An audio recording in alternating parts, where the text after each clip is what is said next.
सोमवार को वक्फ संशोधन 2025 की वैधता को चुनौती देने वाली याचिकाओं पर एक ऐतिहासिक फैसला सुनाया और कानून के कई विवादित प्रावधानों को असंवैधानिक मानते हुए उन पर रोक लगा दी।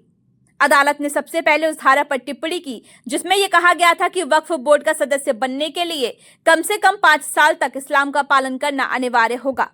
अदालत ने इसे मौलिक अधिकारों के खिलाफ बताते हुए साफ किया कि किसी भी धर्म का पालन व्यक्तिगत स्वतंत्रता से जुड़ा मामला है और इसे सदस्यता की शर्त बनाना समानता के अधिकार का उल्लंघन है।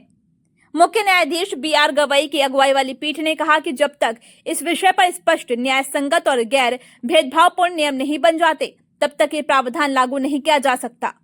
इसी तरह अदालत ने वक्फ संपत्तियों से जुड़े विवादों में जिला कलेक्टर को अंतिम निर्णायक अधिकार देने वाले प्रावधान पर भी रोक लगाई।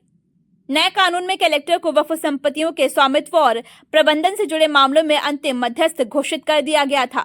अदालत ने इस पर चिंता जताते हुए कहा, किसी प्रशासनिक अधिकारी को नागरिकों के मौलिक और व्यक्तिगत अधिकारों पर निर्णय लेने की अनुमति नहीं दी जा सकती, क्योंकि ये सेपरेशन ऑफ पावर्स के सिद्धांत का उल्लंघन होगा।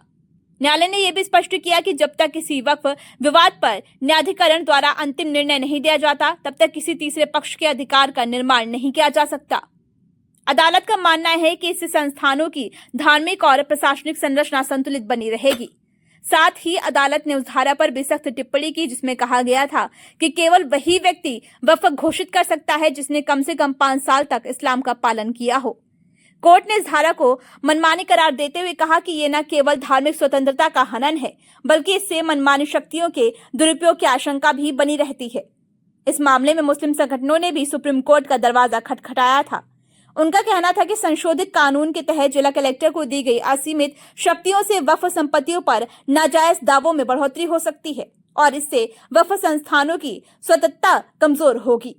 अदालत ने सरकार को संकेत दिए कि यदि वे वक्फ संपत्तियों से जुड़े कानून को मजबूत बनाना चाहती है तो उसे संवैधानिक सीमाओं और अधिकारों का सम्मान करते हुए संशोधन करना होगा।